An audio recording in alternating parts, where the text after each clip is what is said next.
Good evening there, everybody. What is happening? Hopefully, you all are having a wonderful day today.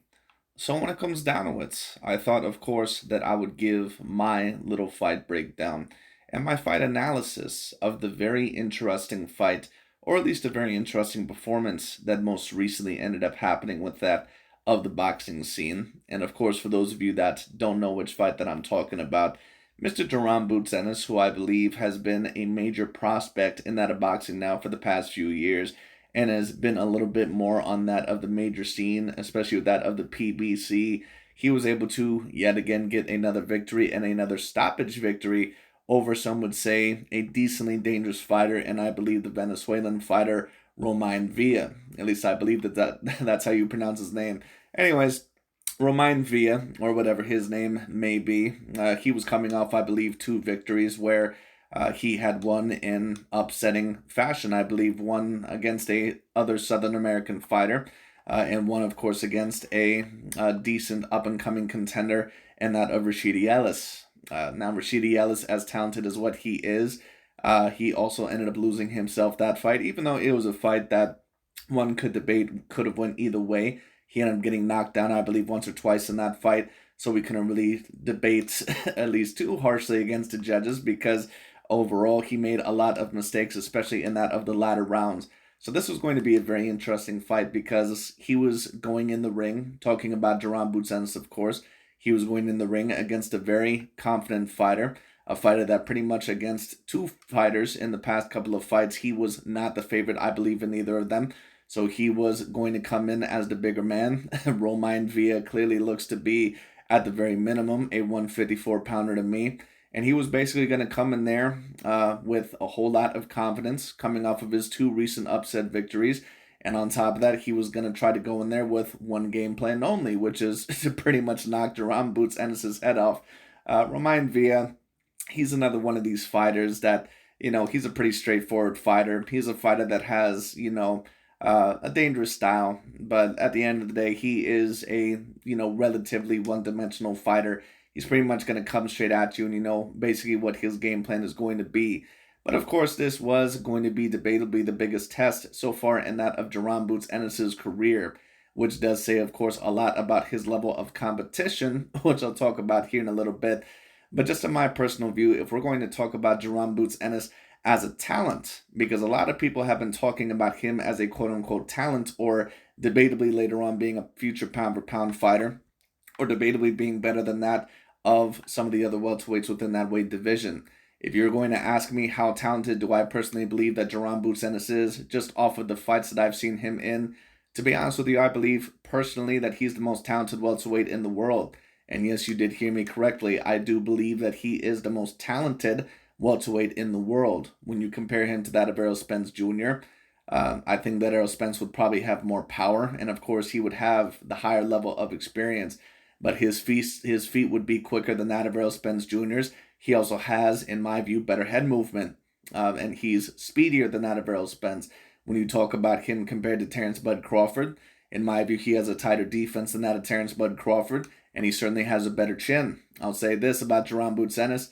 At this current moment in time, there's not really a whole lot of complaints that I can really say that I've seen with him. I clearly do believe that, in my personal view, and I've had certain people ask me this question because there's always a lot of great up and comers in the welterweight division on the rise, whether it be Staniosis or whether it be that of Virgil Ortiz or that of Jaron Boots Ennis or Rashidi Ellis.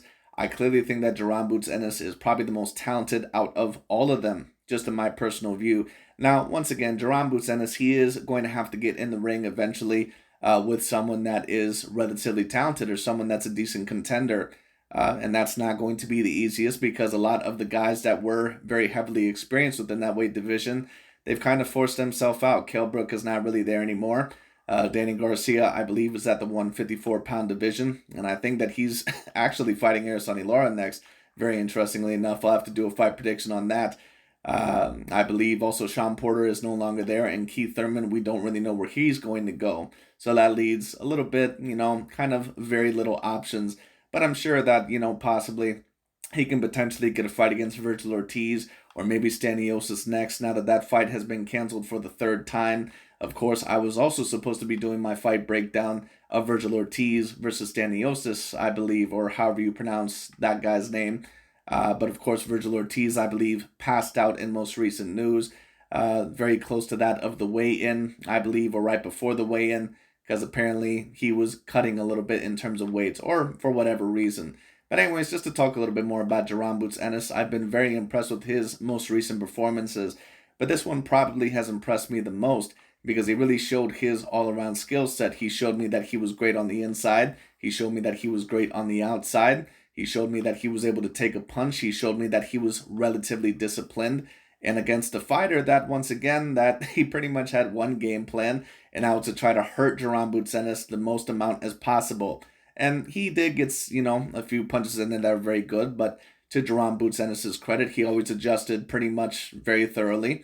And on top of that, he was able to take a punch. Now, once again, if I were going to have maybe one complaint, maybe two complaints about Jaron Boots Ennis at this current moment in time, the first one, of course, would be that I think as a fighter that he gets in a little bit too many exchanges for his own good. But as a young fighter, I'm not really sure how young he is, but he looks around 25 years old. Maybe he's older. I'm not quite sure.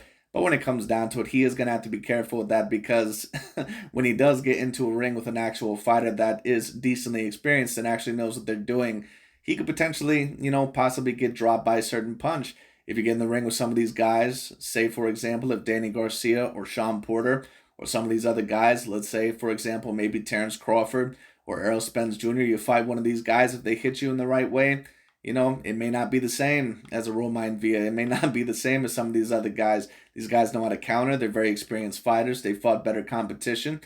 So you're going to have to be very careful with that. That being said, my second complaint and my only last complaint about that of Jaron Boots Ennis is probably that, that he really has 30 fights on his record, I believe, at the current moment in time.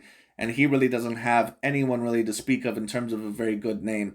I'm not completely blaming that all on him, but, this is, in my view, a little bit of the result of the post Floyd Mayweather Jr. era, where a lot of fighters are being a little bit more protected when it comes down to it. Not me saying that Floyd Mayweather was protected necessarily, but that Floyd Mayweather Jr., because he was so great in the amount of champions that he was able to beat, and in terms of being undefeated, that a lot of boxers in their minds and certain promoters, they also believe that they have to try and create the next Floyd Mayweather Jr., which means that a lot of the times when you end up taking a loss in your career, that marketability is ticked down a little bit, even if you do end up coming back as a fighter, because a lot of people want to see who can potentially be the next Floyd Mayweather Jr. Floyd Mayweather Jr. is going to be one of those athletes like that of a Michael Jordan or that overall of a Novak Djokovic or a Tom Brady, where even 20 years later on from now, people from our generation, we're going to be comparing a lot of fighters to Floyd Mayweather Jr. because he pretty much is that of the mark or the standard of a lot of great fighters. Pretty much the greatest fighter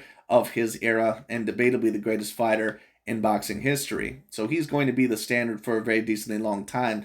But once again, it's going to be very interesting to see where Jaron Boots Ennis goes from here. Of course, I would love to see the Terrence Bud Crawford versus Errol Spence Jr. fights, but I think that he's a little bit too inexperienced. Now, of course, I could go on and say, well, Jaron Boots Ennis has 30-something fights, so he should be able to do decently well, right? But at the end of the day, just because you have 30 fights on your resume does not mean that it's the same as someone who has other 30 fights on their resume, depending on the level of competition that they have fought.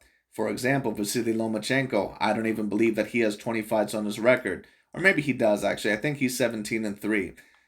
There's certain fighters out there right now that are 30-0, but they've never even fought a legitimate champion, or they've never won a belt like that of Jaron Boots Ennis.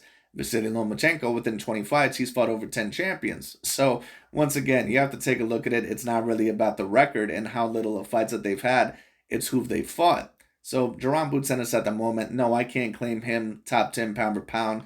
I can't even claim him really top 30 pound for pound because at the end of the day, you don't have any belts. And I think for you to be within my top 30, certainly within my top 20, you would have to have some sort of a belt or some sort of belt experience within the past several years or few years at the very least when it came down to it. And Jaron Boots Ennis doesn't have any of that. But once again, in my personal view, just my view of it, he is debatably the most talented welterweight in the world. Now, of course, we do have to be a little bit careful with that because a lot of the times people, they count, the cart before the horse or whatever the saying is, when it comes down to it. You got to be very careful with that. Because all in all, we've seen a lot of great physical talents, no matter what the sport be, and they don't pan out. In boxing, of course, there was Zab Judah and Adrian Broner.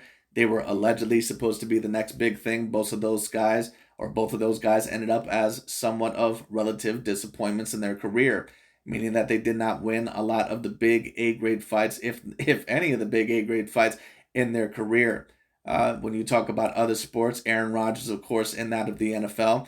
Now, he, of course, lived up to the hype a certain amount of time, but many people comparing him on the Tom Brady level. Of course, he never was even able to make a second Super Bowl in NBA basketball. Many people always tried to claim that Tracy McGrady at one point in time could have debatably been the best shooting guard in the league or somewhere around there, but as a leader, he never made it out of the first round.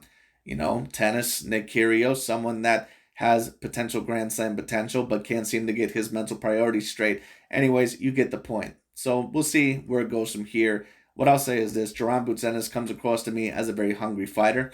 He is extraordinarily talented. He has great power. He has great speed. In my view, he has very decent defense, very decent offense. He can fight in a multitude of ways, and that's what you want to see from a decently great fighter. Now, once again, I need to see him against a real type of name, so we'll see who that potentially is going to be. I would love to see him versus Virgil Ortiz, but Virgil Ortiz, he might want to risk his potential fight or his potential against a fighter that, might be more potentially worth it, whether that be Errol Spence or Terrence Bud Crawford, in his personal view. But, we'll see what happens, because Errol Spence and Terrence Crawford, whoever the victor is of that fight, depending on whether there's a rematch or not, of course, the winner of that match is going to get all the belts. And then after that, I assume that they're probably going to vacate the belts, and they're more than likely going to go up to 154 to possibly fight Jamel Charlo for that of Undisputed. But we'll see what happens. Anyways, that's pretty much all I got to say for this fight. Jaron Ennis, I thought, did an amazing job. I gave every single round to him, at least from my recollection, and he did a very good job against a fighter that, not the most talented in the world, but a fighter that was coming off a great amount of confidence with his 2 upset wins. And on top of that, a fighter that clearly was probably around the weight class bigger. He did a great job, and of course, he is the first man, I believe, to stop that of Roiman Villa. And I promise you, more than likely, that Villa is more than likely never going to be the same fighter ever again. He pretty much pounded him into submission, and it was very clear in the middle of the fight that Roiman Villa, he realized that he was in a completely different fight than what he was in the other 2 fights that he had won previously, even when he was not favored in those fights. And that's what you have to do when you're a great fighter against those type of fighters. You have to break their will, you have to break their spirit, and you have to show them how complete of a fighter that you are, because they're not just coming to lay down, they are coming there basically to break your jaw. And Jaron Ennis showed that, yeah, sure, you can try to do that to me, you can try to hurt me, but I'm going to hurt you right back. I'm not afraid of you. And I can beat you in a multitude of ways, and that's what you have to do in order to beat that type of fighter. So, very good fight by that Jaron Ennis. I thought that he did an amazing job. I think that he is extraordinarily talented. But once again, talent sometimes only goes so far. I need to see him in the ring with the real deal fighter. It might take still a couple more fights once again, because the welterweight division is kind of in a renewal stage. But we'll see what happens. Anyways, that's pretty much about it for today. Very talented fighter. Very interesting fighter to watch. But we'll see where he goes from here. I would hope that he starts getting in the ring with bigger names. But we'll see. Anyways, that's really about it for today. Thank you guys so much for watching. Let me know what y'all thought on the fight, and I'll talk to you all later.